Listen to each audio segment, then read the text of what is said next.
গতকালের এই মর্মান্তিক ঘটনার সবশেষ পরিস্থিতি আমরা জানব। সেখানে সরাসরি দৌলতদিয়া ঘাটে আছেন আমাদের সহকর্মী জিসান আহমেদ, তার কাছ থেকে জানব। জিসান, এখন পর্যন্ত কতজন যাত্রীকে উদ্ধার করা হয়েছে আর উদ্ধার কার্যক্রমের সর্বশেষ পরিস্থিতি কি? ইমন, এখন পর্যন্ত 23টি মরদেহ উদ্ধার করা হয়েছে এবং 3জনকে জীবিত উদ্ধার করা গেছে, তাদেরকে হাসপাতালে চিকিৎসাধীন অবস্থায় রয়েছে। বলে রাখতে চাই, গতকাল সৌহার্দ্য বাসটি যখন 3 নম্বর ফেরিঘাটে যখন নিয়ন্ত্রণ হারিয়ে আসলে পড়ে যায়, তারপরে কিন্তু বেশ কয়েকজন আসলে বের হয়ে যেতে সক্ষম হয়, কিন্তু বেশিরভাগ যাত্রী ভেতরে আটকা পড়ে যায়। কেননা সাথে সাথেই কিন্তু বাসটি তলিয়ে যায় পানিতে।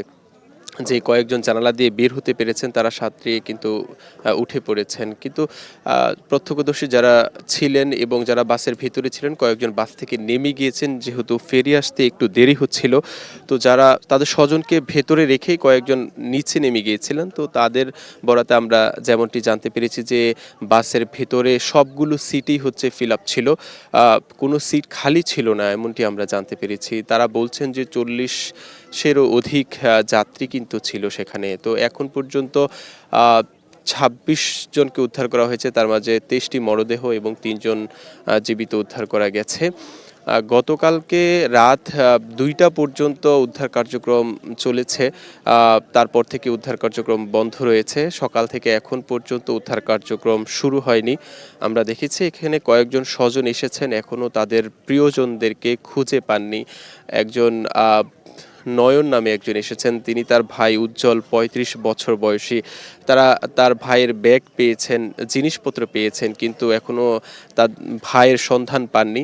তিনি এখানে অপেক্ষা করছেন, আমরা দেখছিলাম। তার সঙ্গেও কথা হয়েছে, তিনি জানাচ্ছিলেন গতকাল রাত 8টা থেকে তিনি এখানেই অবস্থান করছেন। তো এখন পর্যন্ত তার ভাইয়ের মরদেহটি বা তার ভাইয়ের এখনো সন্ধান সে পায়নি। আরেকটি তথ্য এখন পর্যন্ত 15টি মরদেহ পরিবারের কাছে হস্তান্তর করা হয়েছে, বাকি মরদেহগুলো হস্তান্তর প্রক্রিয়া চলছে। আমরা দেখেছি গতকালকে স্বজনরা এখানে এসে ভিড় করেছেন, তবে যেহেতু ধারণা করা হচ্ছে 40-এর অধিক যাত্রী, সেক্ষেত্রে আরও বেশ কয়েকজন নিখোঁজ রয়েছে এমন ধারণা করা যাচ্ছে। স্বজনরাও কিন্তু এখানে আসছেন তাদের প্রিয়জনকে আসলে খুঁজে পাওয়ার জন্য। আমরা এখানে একটু দেখানোর চেষ্টা করব আসলে কোন জায়গাটি দিয়ে আসলে বাসটি নিয়ন্ত্রণ হারিয়ে পড়ে গিয়েছিল।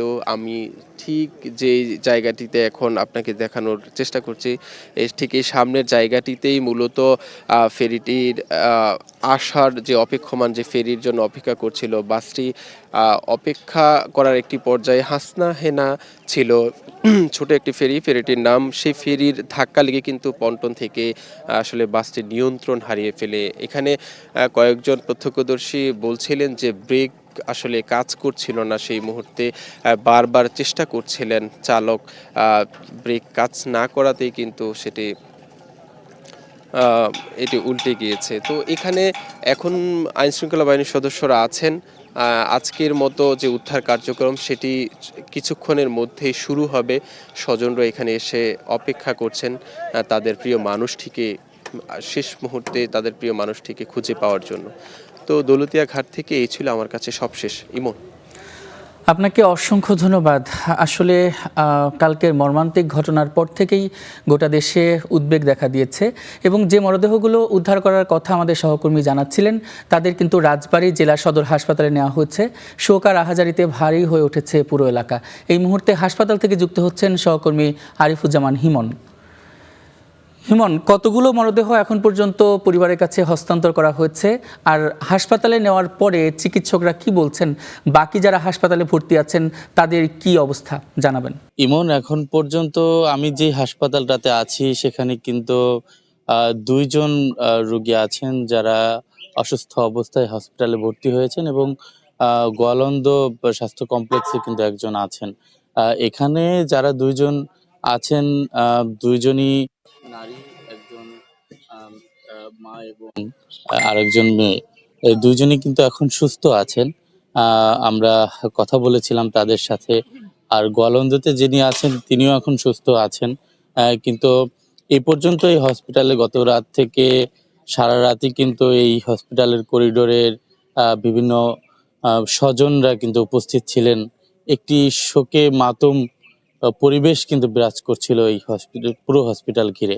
এখন পর্যন্ত প্রায় 23 জনের মতো মরদেহ কিন্তু এই হসপিটালে এসেছেন। আমরা যতটুকু জেনেছি যে এখন পর্যন্ত 21 জনের মতো মরদেহ তাদের পরিবারের কাছে হস্তান্তর করা হয়েছে। যদিও এখন পর্যন্ত 2টি মরদেহ কিন্তু আছে, যেটি এখনো শনাক্ত করা হয়নি, বা তাদের পরিবারের কাছে আসলে হস্তান্তর করা হয়নি। আমরা গতকাল দেখেছিলাম যে এখানে এই হাসপাতালে কিন্তু এসেছিলেন সাংস্কৃতিক প্রতিমন্ত্রী আলী নেওয়াজ মাহমুদ খৈয়ুম, যিনি আসলে রাজবাড়ী 1 সংসদীয় আসনের সংসদ সদস্য। তিনি আমাদের সাথে কথা বলেছেন। এই ঘটনা ঘিরে তিনি কিন্তু তিনি শোক প্রকাশ করেছেন এবং সরকার এই ক্ষতিগ্রস্ত পরিবারের পাশে দাঁড়াবেন এমন কথা কিন্তু তিনি বলেছেন। এবং আমরা গতকালকেও কথা বলেছিলাম সুলতানা আক্তার, যিনি জেলা প্রশাসক রাজবাড়ী, তিনি কিন্তু সারা রাতই এখানে ছিলেন এবং নানানভাবে যারা আসলে এই ক্ষতিগ্রস্ত পরিবার তাদের সাথে কথা বলেছেন, তাদের এবং এই যে লাশ হস্তান্তরের বিষয়গুলো তিনি কিন্তু একটি তদারকিও করেছেন। এখন পর্যন্ত যদি বলা যায় যে সব মিলিয়ে 9 জনের মতো নারী এবং 6 জনের মতো পুরুষ, 8 জনের মতো শিশু, এতটুকু তথ্য আমাদের কাছে আছে যে এই মরদেহগুলো কিন্তু এই হাসপাতালে এসেছেন এবং তাদের মধ্যে 21টি মরদেহ তাদের পরিবারের কাছে হস্তান্তর করা হয়েছে। এই ছিল রাজবাড়ী জেলা সদর হাসপাতাল থেকে আমার কাছে সর্বশেষ খবর।